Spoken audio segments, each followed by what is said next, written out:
first time I met him, I was like super overwhelmed. He's such a smart and intelligent man. I've just come here to learn things. Do things like swimming, jumping, climbing. So what is the whole purpose of going fast? As I get faster and faster, I become absolutely cool. But Sadhguru, I really want to know, what do you do to unwind? I don't wind up, first of all. There are millions of people following us. You think there's some sort of responsibility towards us on… Just stay loyal to one thing, that your wonderfulness is not compromised for any damn thing.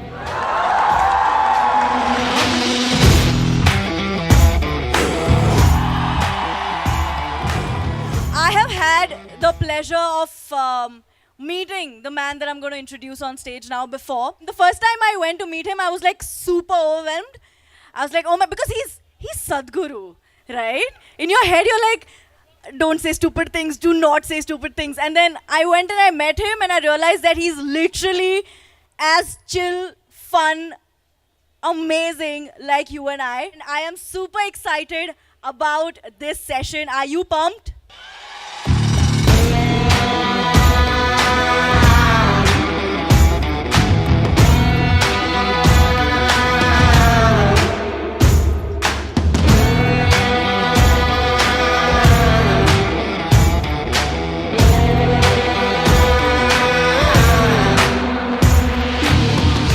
Awesome. So on this discussion, I have, it's not just me. This is going to be graced by two other very amazing YouTubers. So I'd like to welcome on stage Mumbiker Nikhil and belikenick. Whenever you're ready, guys, let's make some noise. What's up, guys? Once more.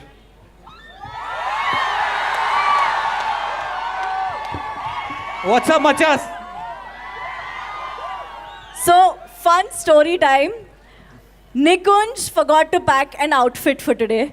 As always. And we told him that we are dressing up, so you should dress up. So he's the only one dressed up now. I thought it was fun in my head, sorry about that. I'm with him. You would, no, but Yes, you look yes. very, yeah. That was the joke, dude. That was the plan. Fine, whatever, I'll let that pass.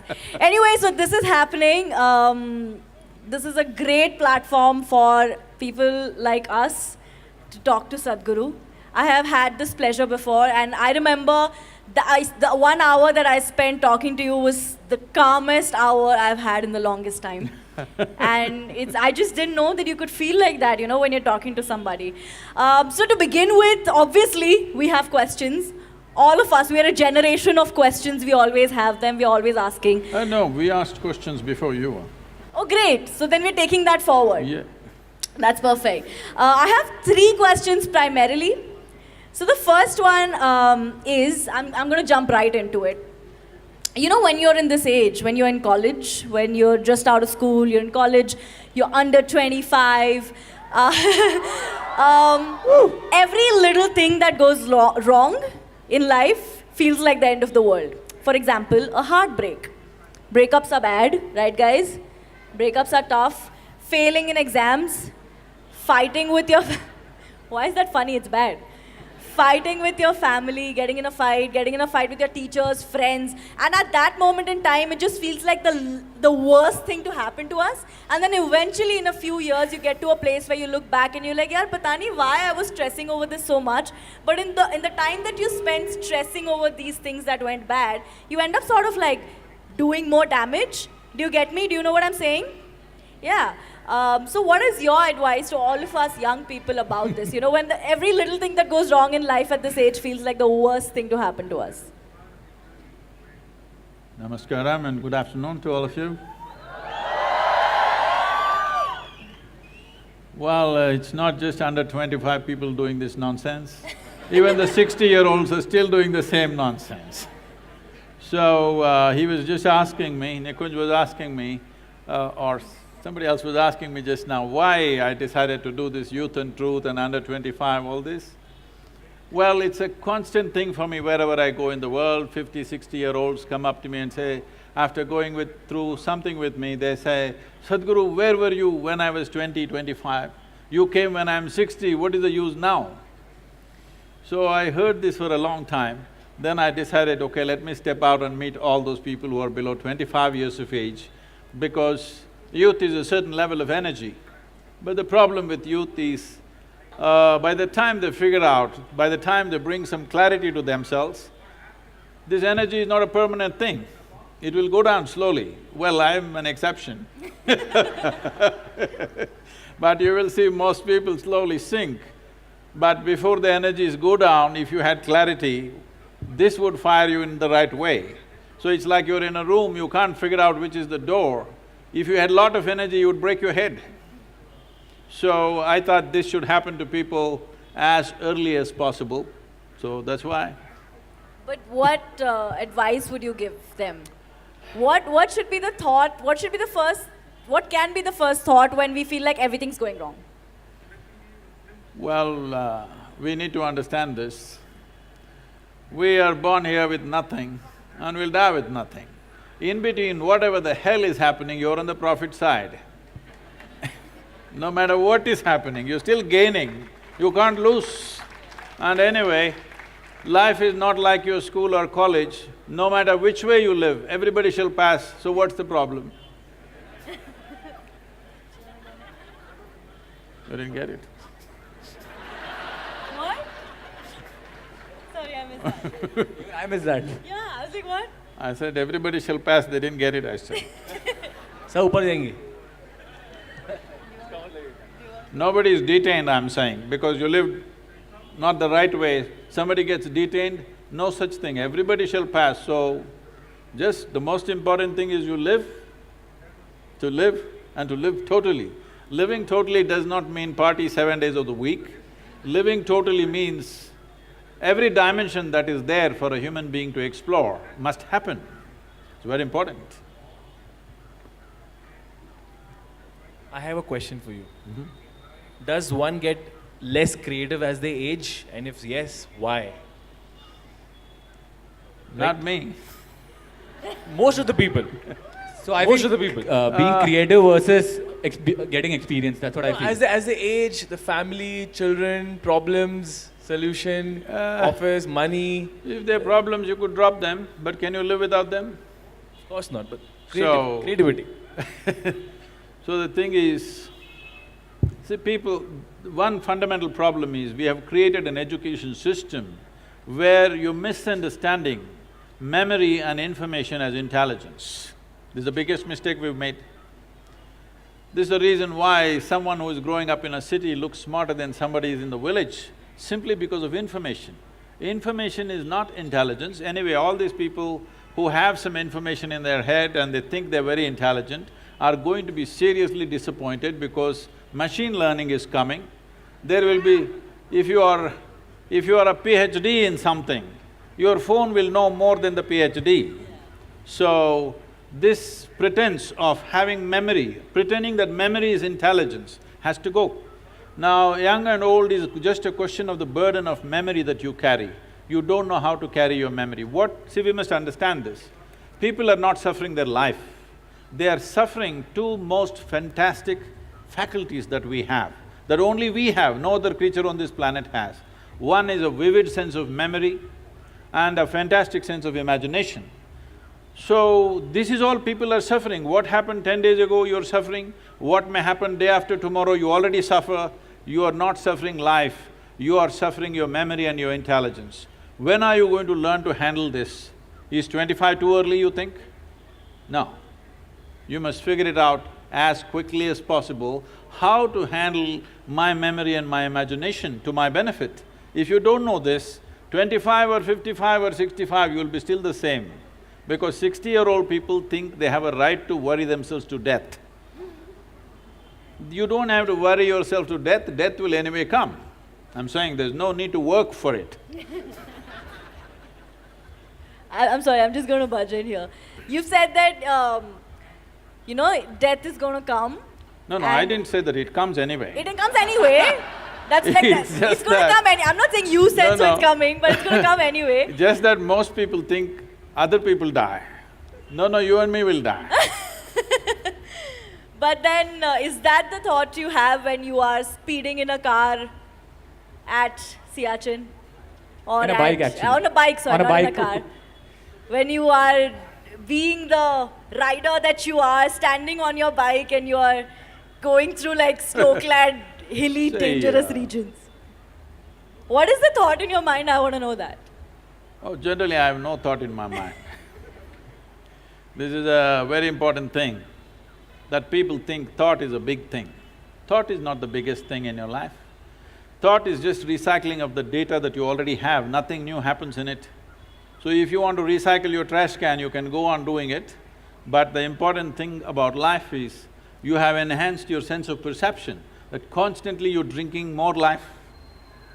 No, I mean not the other things, okay? I mean life. You're drinking in more life all the time, so where is the room for thought? So about speed, speed is not for me, people think, is it your adrenaline?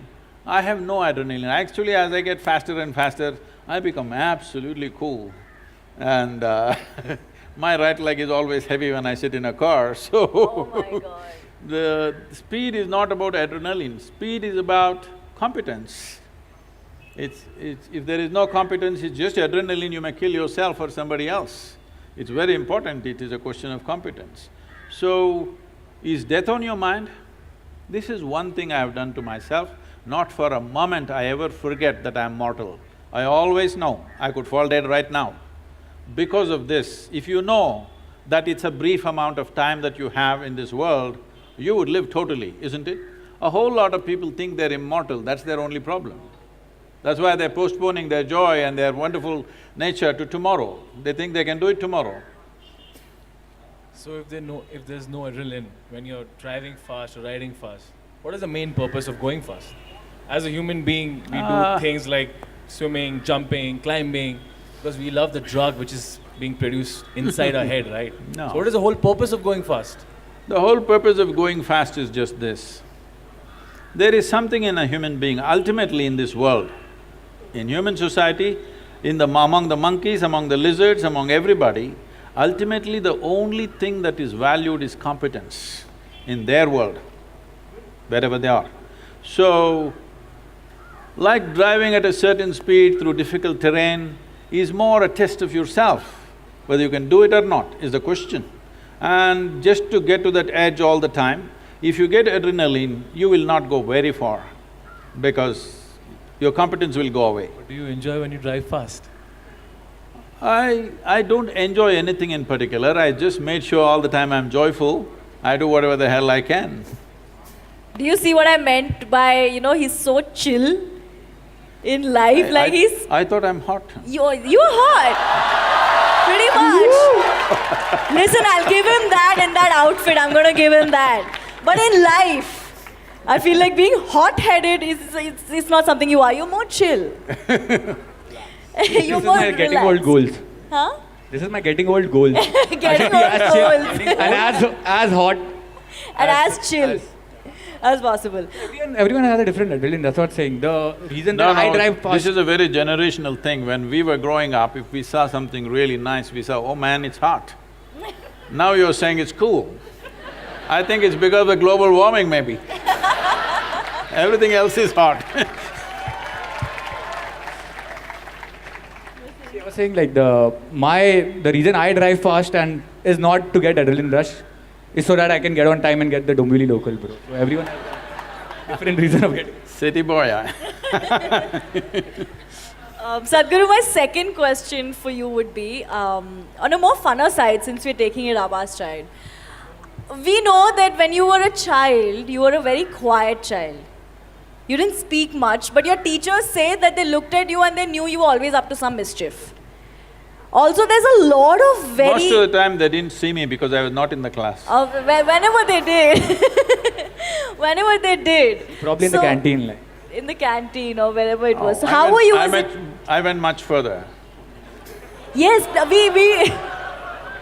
We would like to know about how further that was. Oh. We wanna hear a story from then. We would love to know that. Just yesterday, two of my teachers who were in high school, in the demonstration school in Mysore, the regional school of education, they came to visit our yoga center. So now they were all overwhelmed seeing the center and the work that's happening. So they were asking me, the one teacher did not remember my face or anything about me. I said, that's because ma'am, you were teaching algebra and I never was there. So it's not your fault that you don't remember me. So how further, should I expose myself like this in front of… We would love to I know. would love to know. We want to know. See, for me, I found everything… Fortunately, the school was located in a place where there was a whole lot of nature, there was a lake close by and forest and everything. So for me, I got so engaged with those things. If you want to know my first venture, they put me to school at the age of 3.5. I was 3.5 years old and they put me to school because I was kind of spilling out of the house a bit. So this maid holds me by the hand and takes me and leaves me in the school. I kind of, after a few days, I resisted that she can't hold my hand and take me to the class. So I made a deal with her, you have to leave me near the gate. So she left me at the gate and of course, I did not go into the school. I found the Grand Canyon, really. And I explored life and it was so fantastic. Over 3 months passed like this and somehow they discovered I have not been going to school for 3.5 months. But the worst thing they did was, when I came home, they were all accusing me, you have been playing in the gutter. They reduced a Grand Canyon into a gutter. So in my experience, it was like a Grand Canyon. I collected a whole lot of species. Maybe, I don't know, I was working for a biology PhD or something, but they made all that into trash and said, you're At playing the in age the of gutter. I thought I was the youngest guy to bunk, like I bunked school in 6th standard, but then no comparison. 3.5 years old, no one can beat that. Also, speaking of schooling and parents and careers, right now, we're in an age where there's so many different offbeat careers coming up. As YouTubers, we get this question all the time. How did you talk to your parents about it? How do we convince our parents about this really new career that we have? I want to ask you, if you had to convince your parents and tell them that this is what you… how did that discussion go? Did that happen where you had to sit them down and tell them that this is what I'm going to do for the rest of my life? I want to do YouTube now, like did that happen with you too? What? He's doing YouTube right now, like he's into YouTube, that's why. Well, not everybody can be convinced about everything, okay? Some things are just done. So, just to give you an example, when I passed my 12th standard, at that time it was called PUC. After that, I decided I will educate myself. I don't want to go to college. This is a family where everybody is educated. Not going to college is like sacrilege. At least today, there is a little more flexibility. Those days, it's like if you don't go to college, you're finished. Because now probably if you don't go to college, you may lose your lifestyle, but you won't lose your life. That was a generation, if you don't go to college, you lost your life, you're on the street, that's about it. So they were terrified of this. My father being a physician, he was just freaked about it. He is a very studious man, all his life, first, second, third in everything that he has done. So he couldn't believe this, that I want to educate myself. So I did one thing. And because of this, suddenly everybody thought I'm become some kind of an enemy.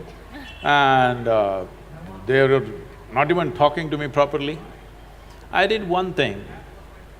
I was just to tell you, I was such a big eater. I would eat 10 times, more, at least 10 times of what I eat today. But I never was putting on weight or anything because my level of physical activity was such. I could just run up a coconut tree, I was made like that. So I was every day cycling about 50, 60 kilometers, swimming in the Kaveri and going back like this, so eating this. I decided to go to the Mysore University library. Every day when they open at 9, I went, 8 in the evening they close. That entire time, I sat there, read all kinds of stuff.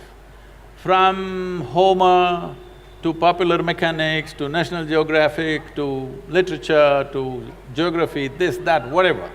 Whatever came my way, every day for 1 year, I read like this, just all kinds of things. But the most important thing for me was, though I was such a huge eater at that time, this 1 year I went without a meal. Morning I ate as much as I could, breakfast at home, and I went there and sat there the entire day without a meal, which was a huge achievement for me, because without food I could stay. This kind of expanded my way of looking at life, but family drama started, my mother started crying when the next academic year comes, go to college, go to college, go to college. Then I said, if I must go to college, I'll go for literature. My father said, what will you do reading poetry? You must become a doctor. He has seat ready for me in the medical college, everything. I said, no. Then they said, okay, at least do engineering. Then I said, see, Please do engineering. if I say I don't want to be a doctor, if you told me become a veterinary doctor, Ayurvedic doctor, at least a witch doctor, I would look at it. If I say no doctor, you say engineer, I'm not going to listen to this. Your problem is society, your problem is not me. So I just went for literature, and these 3 years, I went there in the beginning and they all had ready-made notes, the teachers, they would read. And everybody writing down. Those days fountain pens, kara kara kara kara, it makes noise, it just irritated me. I said, I don't want to listen to this kara kara noise. I gave them a suggestion, if you give that notes wherever you got it, we will photocopy it and give it back to you. We don't have to come, you don't have to come. Then if I'm there, I'll ask 100 questions. So they didn't like it, then I made a deal with all the teachers that they'll give me attendance. That was my only concern. So once a month I went to college just to check if they're keeping their part of the deal. My life is so similar, yeah. So I explored the geography of Mysore district in such a way, every village track, every hill that is there, every little bird nest, whatever is there, everything I paid attention, just wandering aimlessly. But today, like when I went for the Rally for Rivers board where all the top experts are there, some questions came up when I just telling them casually, they said, Sadhguru, how do you know all this? I said, what was aimless wandering? Where I paid absolute attention to everything, from a worm to an insect to anything and everything I paid attention. Now it's become formidable knowledge. I never intended to learn anything, I just paid attention because it was life. And this is all it takes. We have come here to live. There is no other damn purpose. Those of them who want to go to heaven can go today. Why are they postponing? If it's such a great place, I don't see why you should postpone it, isn't it so? This is very important for the youth. If anybody says there is a better place than this earth, it is a crime.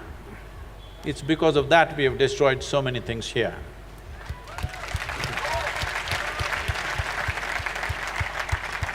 I wanted to ask you one thing, as young entertainers and as you all know that we've got YouTube channels and there are millions of people following us, you think there's some sort of responsibility towards us on how to go about it, or we should just do what we like to do? What is it that you like to do? Let's look at that first. See, essentially everybody is doing whatever they're doing, mainly because they think in some way it enhances their life, it brings pleasure to them, it makes you wonderful. Have you been… certain moments of your life, I'm sure you've been absolutely wonderful to yourself and to everybody around you, isn't it so? All you have to do is just be loyal to that one thing, that you're always wonderful. That's all. Rest of it will naturally happen according to your intelligence and capability. What has to happen will happen. You just be absolute loyalty to your own wonderfulness. This is like, it once happened. There was a man called Shankaran Pillai who was running a pet shop. And someone came and they wanted to buy a dog. There was a reasonably grown-up dog, a golden retriever. He said, I would like to take the dog, how much is it? He said, 25,000 rupees. I said, come on, for a full-grown dog, 25,000, why? He said, it's too wonderful. I said, yes, it's a wonderful dog, but 25,000, that's the price. So he paid the money, he petted the dog was very friendly. Then he was just about to leave, he asked, but is this dog loyal? Shankaran Pillai said, absolutely loyal, I sold him 12 times, within hours he's back. So no matter what is happening, just stay loyal to one thing, that your wonderfulness is not compromised for any damn thing. It's important. So the moral is you should be loyal and you should be unique.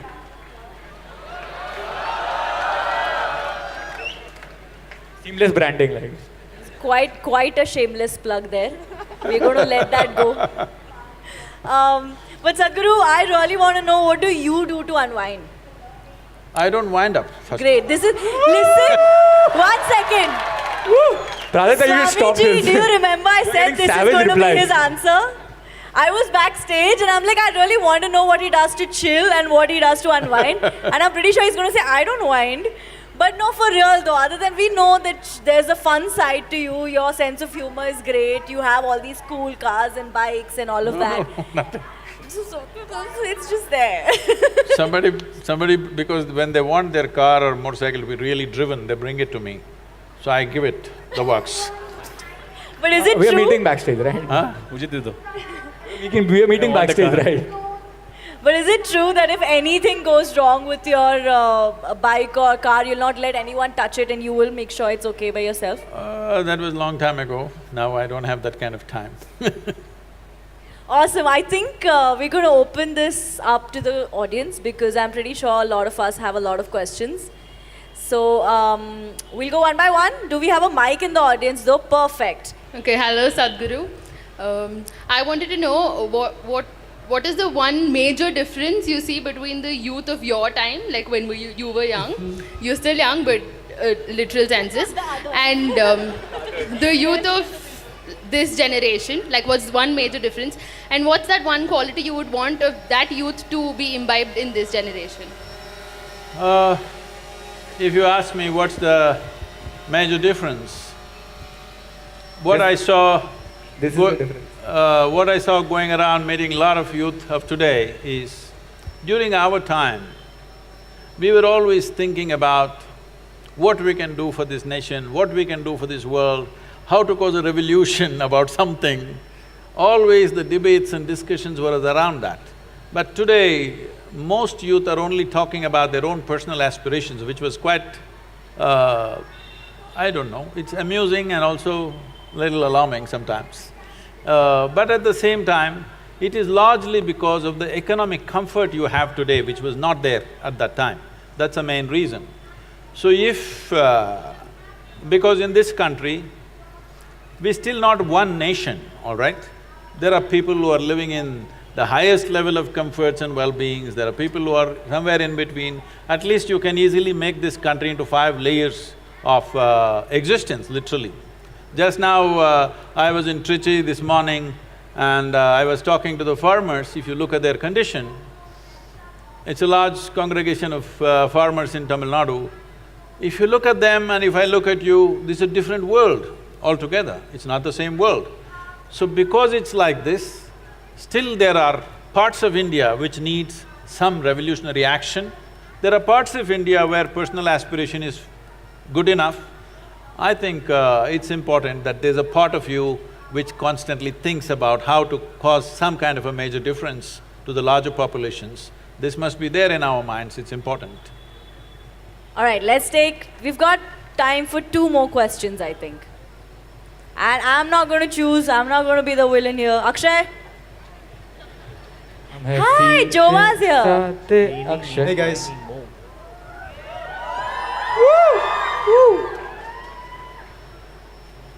Hi Sadhguru. So I have to say, I really appreciate how much of a healthy mind it seems that you have. The way that you process information, the way that you experience the world, the way that you seem to be present at all times. even the way that you're putting that much of attention in me. Really appreciate that presence. I talk a lot about mental health with the youth.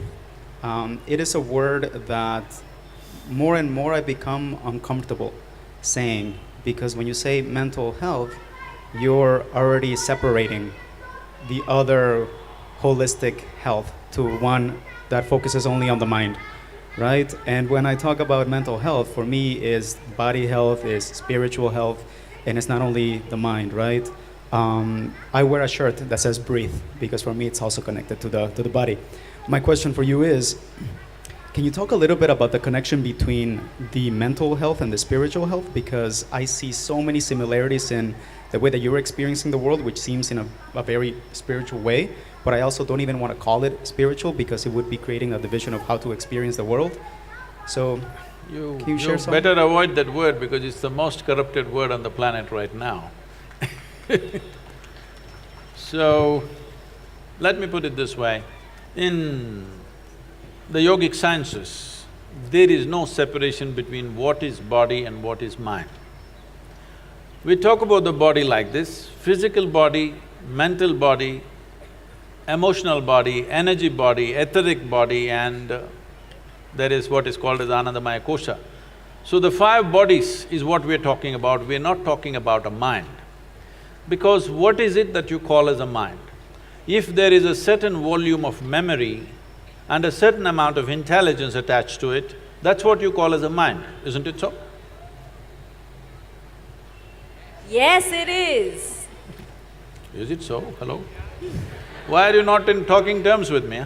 So, if you look at this, every cell in your body has much more memory and much more intelligence than your entire brain has. For example, memory. You definitely don't remember how your great-great-great-grandfather 10 generations ago looked like, but his nose is sitting on your face right now. Your body remembers even 1,000,000 years ago how your forefather's skin tone was, not forgotten a thing. This kind of memory processing is not possible in your brain, for sure. And when it comes to intelligence, what is happening in a single molecule of DNA is so complex, your whole brain is not good enough to figure that process. So both in terms of memory and intelligence, is a lot more all across this body than just here. This has become important mainly because we have kind of taken education straight out of European culture and put it here. In the European culture, thought became very important because they went through about 300 to 400 years of very dogmatic religious practices, that anybody who thinks something different was dead. So, they broke away from that about 150 years ago, which they called as Renaissance, which was a big breakthrough for them, that they could think for themselves. Otherwise, everything that you need to say is already said in one book. If you say one more thing, you're dead. This was the culture. So they made thought, human thought, into a very big thing. But you understand this, whatever kind of thought you have is only from the limited data that's coming, that's already stored in your mind, isn't it so? With this limited data, you may make permutations and combinations of it, but nothing new will ever happen. So, when we say mind or manas, we are looking at a dimension as memory as a separate silo, which is all across the body. There's more memory in every cell in the body than here. And we are looking at intelligence as chitta, as something totally different. So to keep these two things separate is most important. It is only your memory which gets corrupted. It's in your memory that you go sick. You cannot go sick in your intelligence. If I speak this, people will become very… they think it's not compassionate to say these words, but I want you to understand this. This is because we have gotten trapped in our own memory bubble, that this memory can go corrupt. What happened 10 years ago, it can rot in your mind and become something very big after some time and cause this. Well, people always will argue, but there is a chemical process. Yes, this is the most sophisticated chemical factory on the planet. The question is only, are you a great CEO or a lousy CEO? There is a way that you can keep your chemistry the way you want. Just look at my eyes and say, I'm always stoned. Yeah. never touched a substance, always stoned, and I can calibrate how intoxicated I want to be or how less I want to be any moment. This is not something… See, the important thing is this. The question is not about intoxication being good or bad. The problem is it takes away your faculties. That is a problem. So as we looked at it earlier, one of the most important thing for a human being is that our actions are successful. Whether you're driving or riding or doing something, if you throw a ball, it must go where you want, otherwise you feel not good. Because the purpose of human action is success. So if success has to happen, your body and your mind must take instructions from you. So with alcohol, drug, the problem is your body and your mind won't take instructions from you. That's the whole problem. So we are not against intoxication, we are against you becoming incompetent. That's the important thing. So we can show you a way that you can simply sit here and totally stoned out, without anything from outside. You want to tone it down this moment, you can just tone it down and do what you want. Absolutely no impact on the system. This is not just talk like that, there's a whole lot of research on this. Scientists have found that there are millions of cannabis receptors in your brain. Why is it there? Because your body is supposed to produce it, you're not supposed to smoke. You're supposed to produce it in your system. And the Israeli scientists who researched this extensively called that dimension of chemistry in us as Ananda mind. Because he did not find any appropriate word, he searched the Indian scriptures and found the word Ananda and called it Ananda mind, that if you want, you can just be blissed out right now. So if you are blissed out, will you get crazy, I'm asking? Well, others think crazy, other people may think you're crazy because you're always blissed out, that's their problem, they're the ones who are crazy. Because they've lost their bliss, even the little joy that they had as children, that also they've lost. They're carrying such a grave face as if they're practicing their last posture in their life. Yes, I'm telling you, you don't have to practice, it'll naturally come. When you die, you get the posture. You don't have to practice out all the time on the street So, mental health, looking at it separately is not the best way to do it. You must look at the physical, chemical balance within the system. If this one thing you manage, being physically well, mentally well is a natural consequence. The problem with the whole kind of education we have is, we want the consequence without the process. You don't bother about the consequence, you handle the process right, the consequence will happen. Now you want… mangoes are coming already there in Bangalore? Not yet, not yet. Not yet. Mango is sweet, everybody likes to eat it, but nobody is interested in the tree.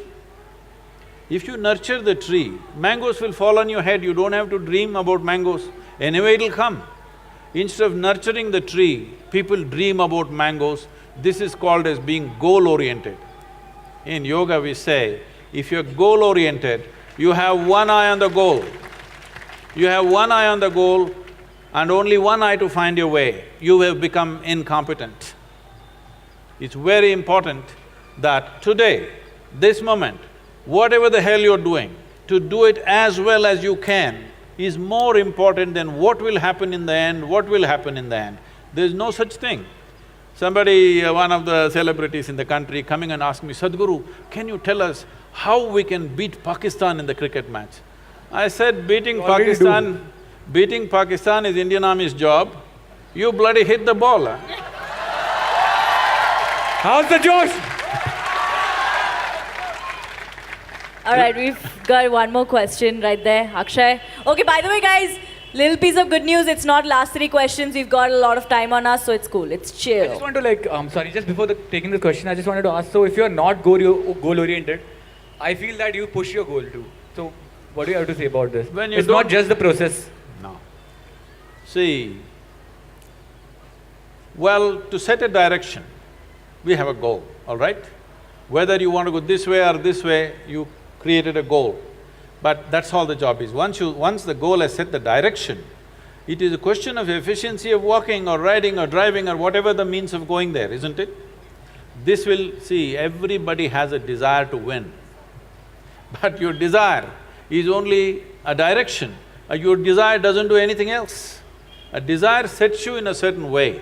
Desire doesn't get you to win. Every fool wants to win, but only those who play well will win, isn't it? I want to ask you one thing. What makes us a human being? You said we can get stoned whenever we want to. So what makes us a human being? And do you think greed… I thought you were already born a human being. No. What makes you a hero? That's science. What makes you a human being? You know, not the organs. Talking about what is the whole purpose. Does greed plays an important role in the evolution of a human being? And if we see the life so easily, like, you know, if you want to get stoned, so easy. Oh, No, I'm not talking about getting stoned as becoming… No, this is important. See, because till now you have understood the word stoned as sitting in some place like this, like a dead chicken.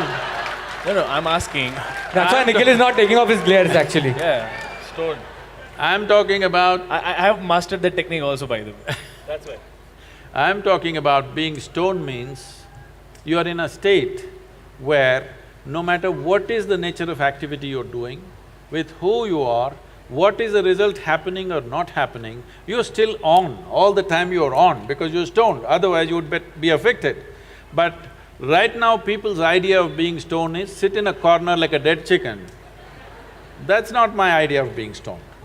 You're hugely empowered because you're intoxicated. So what is the purpose? Purpose. You want to know?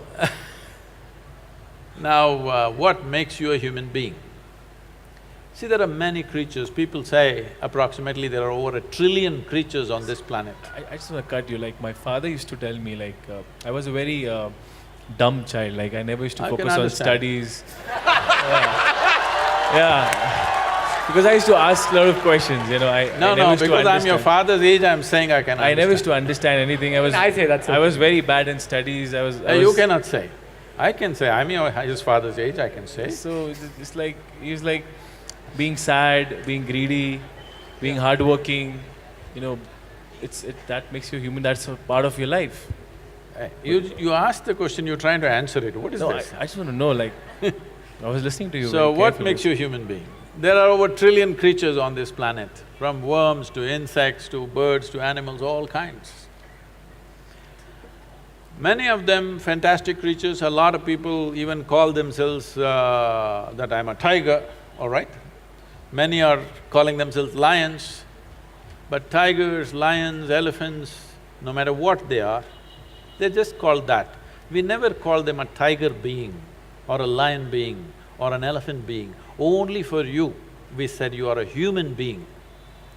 This is because you are the only one who has the capability that if you exercise your choices, you know how to be. None of them know how to be. They're all programmed for compulsive reactions. They exist in a world where it's all by compulsive, instinctive reactions, but you know how to be.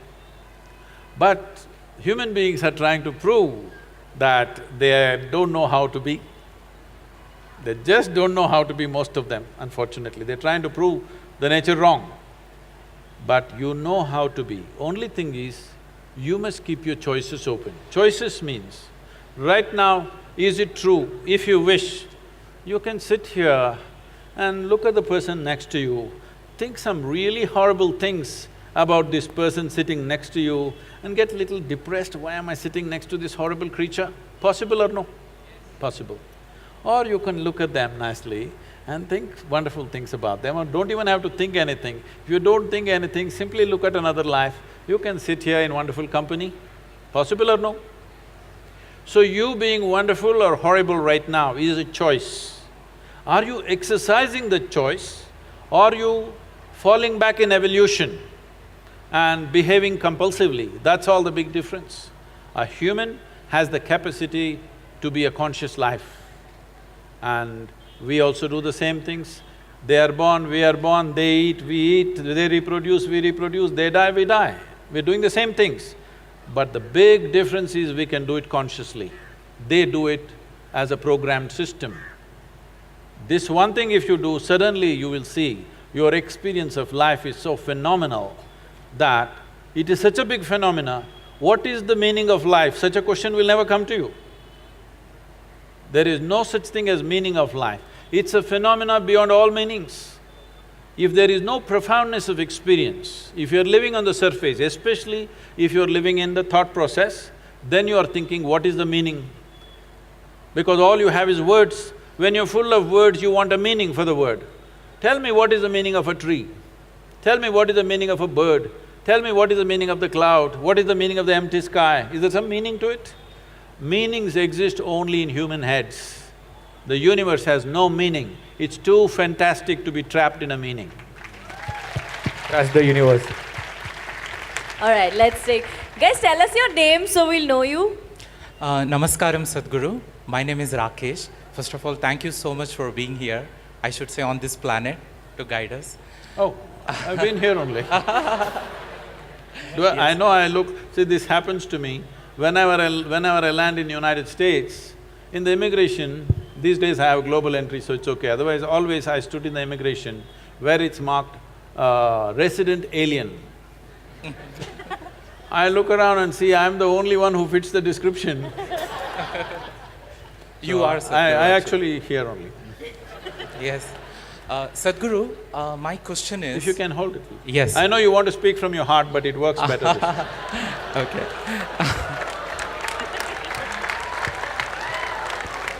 I'm quitting comedy now, right? Okay. Sadhguru, my question is, I have seen youngsters, okay, they are addicted to drugs or alcohol, they smoke, and I have even heard, okay, one of my friends telling that… This is just water, okay?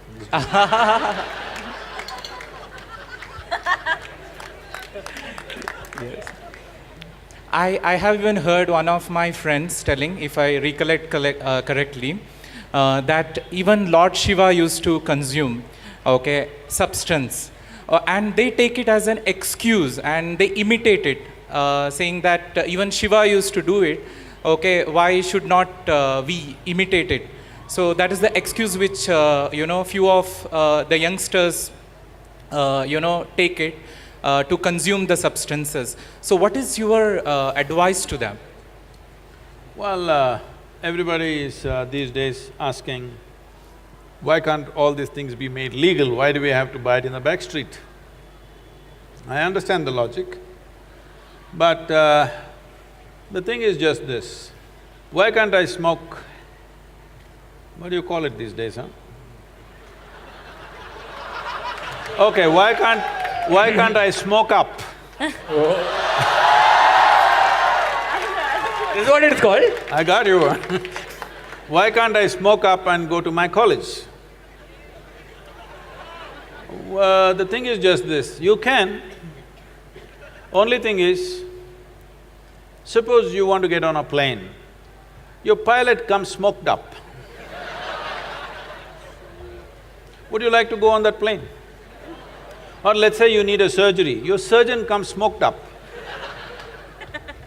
Or your cricket team goes to Australia and it's smoked up. You like it? No. They will become a test. So, this is all the question is. The question is just this, do you want to live or do you want to avoid life? You know, you just asked us what it's called these days. I want to know what it was called back then. What was called? You just asked us what Smoking it is up. called these days. I want to know what it was called back then. They used to say doped up. Doped up. I think we should get that back, right? It's way cooler than smoking up. Listen, I don't know what you're talking about. All right, let's go to the next question, please.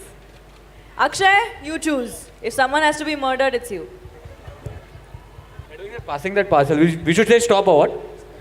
Hi. Hello. Yeah. So, first of all, it's an honor to be talking to you. Okay. I have a question. What do you think is more important to a youth?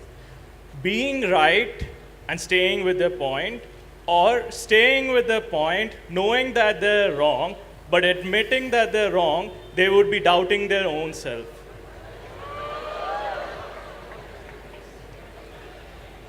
It's not a tough क्या है question. क्या है? She's asking if you're smoked up.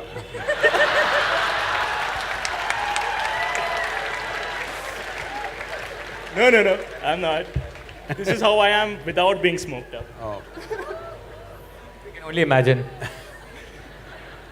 So, see, it's best, the sooner you get this in your life, it's best, because if you look at life without a keyhole vision of what I want kind of life, if you look at it little larger life, there is no right thing to do in the world. There's no really something called as really right and really wrong. It is just that people are taking positions and saying, I am right, you are wrong. If you go in terms of, in any situation with people, if you talk about who is right and who is wrong, of course I am right and you're wrong. This is the basis of all arguments and fights and everything else, conflict, isn't it? So instead of looking at what is right and wrong, why don't we see what is appropriate to the situations in which we exist? What is the most appropriate thing that I can do right now? What would be best for me and everything around me? That's what I do. This may not be the right thing. If you want to take examples like this, in Tamil Nadu, traditionally, they have this, a real man. A real man means, is called Ayira Ane Konnavanu. That means one who has slain 1,000 elephants, he is the real man. Well, Veerappan got half the way, but we shot him dead as a criminal. So I'm saying, those were times when elephants were just in such numbers. If people had to live to protect them, a man would go not with a Magnum 400, but with a sword or a spear and kill the elephant. That guy was a big hero because he killed the elephant. But today, if you kill the elephant, you know where you're going. So, the question is not about what is right and wrong. The question is, what we are doing, is it appropriate to the situations and the times in which we exist? Above all, see, people are always talking about integrity as good versus bad, right versus wrong, morals, ethics, values. I'm on camera, I'm telling you, I have no morality. For me, my integrity comes from my humanity, not from my morality. Because morally correct people are doing the most horrible things on the planet. People who think they're morally correct, they do the most horrible things on the planet, to each other, human beings, and to larger groups, all kinds of things. If you don't let your humanity sleep, well, when you say humanity, the important thing is this, because you asked what makes you a human being. In your brain, there is something called as a reptilian brain, which is approximately the size of your fist. What is the rest of it? That is the cerebral cortex. So the fundamental difference is this, the reptilian brain always wants to set up boundaries. You… in Bangalore city, are the dogs peeing all over the place? Are they? Hello? I'm just asking, is life still working? So he's peeing all over the place not because he has a urinary problem or something.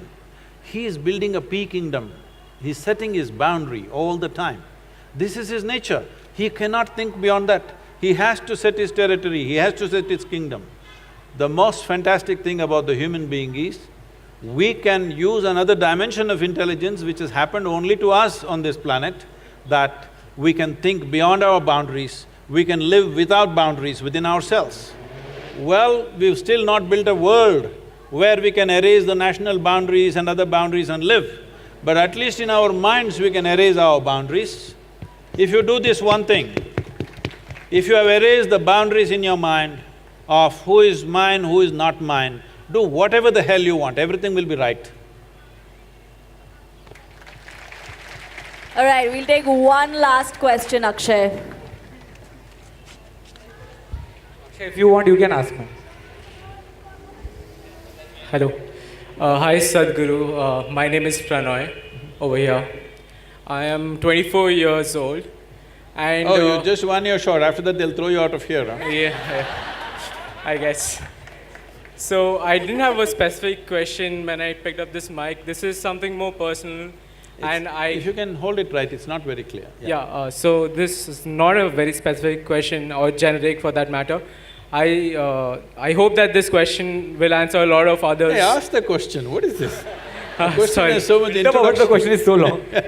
So I just wanted to ask that there are goals that I want to achieve, and I also know that there's certain things I shouldn't do that will hinder my progress. So there, I'm trying to find methods of accountability for myself where I can push myself and get that. As you said that we all are trying to win in some ways, but I'm not able to figure out methods of accountability within myself to reach that. If that makes sense. No, it doesn't. I'll answer the question anyway. I want to break it down. I don't know if I have the similar question that I want to reach somewhere and there's few ethics of me which is stopping me to do certain things which will make me reach there faster. So yeah, ethics or morals, you can say. So what do you do about it? Should we concentrate on the goal and reach there faster, or should I hold on to my ethics and morals and let it be a little slow and be there? See, whatever you do in your lives, I'm sure each one of you will go out and do so many different things. But whatever you do, is it very important? It is relevant to the world in which we are living. Hello? Is it very important? It's relevant? Suppose you set a goal today, in next 25 years, this is where I want to be. In those 25 years, the entire situation changed, but you are still going that way because you want to get your goal. Isn't it a disaster? So everybody is thinking, my dream should be fulfilled. Let me tell you what's my blessing to you. How's the Josh? How's the Josh? My blessing to you is, may your dreams not be fulfilled. Let something that you could not dream of in your life happen to you. Because what can you dream of? I'm asking you, what can you dream of? Only a little exaggeration of what you already know, isn't it so? Can you dream of something totally, absolutely new, which is not in your experience? So you are ruling out all the possibilities of life simply because you have set a goal, because somebody is telling you, you must be goal-oriented, goal-oriented. No, you don't be goal-oriented. Constantly work on how to enhance this piece of life. It is like, you have a Maruti car, nothing wrong with it, it's a good car to go home and go to the office. But you want to race on the F1 track. Well, four wheels are going to go in four different directions. If you want to go on that kind of speed, you don't dream, you build the machine, isn't it? Similarly, if you really want to go somewhere in your life, you build this one. Don't worry about the damn goal. We don't know what opportunities the world will open up tomorrow morning. How do you know? Just make yourself into a fantastic human being. You will see, life opens up in a million different ways. But if you have one silly little dream and you work for it all your life, what is the point of that? So may your dreams not come true. Let something that you could not dream of happen to you. I feel like all three of us relate to this on a very personal level because Nick wanted to be a bartender. Nikhil was I was actually. He became a bartender. Nikhil was working as airline crew. I was working as a radio jockey, and I remember we have this conversation every now and then where we are like, this was the goal we had, and then nobody saw YouTube coming, nobody saw this happening, and then now suddenly we have a life where we can sit and talk to Sadhguru in person. So don't waste your life. How cool is this? This is the new dream. Don't waste your life dreaming. Keep your eyes and every damn thing that you have open and look. There are a million doorways. I think this brings us to the end of this session.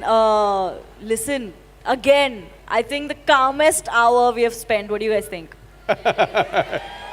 2 times in a row, thank you so… Yeah, I know, it's a very weird vibe. Like, I was just like, after our discussion, I remember just standing and thinking, I was like, what just happened? Did I even talk at all? Maybe I was stoned. Hey. Doped up. But thank you so much, Sadhguru. And thank you to everybody who is here. Have fun, guys. It's going to be great.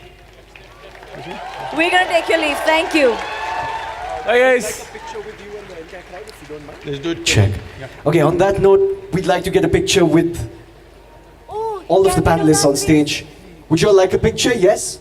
So just crowd around the middle and turn around and face the cameraman. A big round of applause, ladies and gentlemen, to the panel on stage. There you go.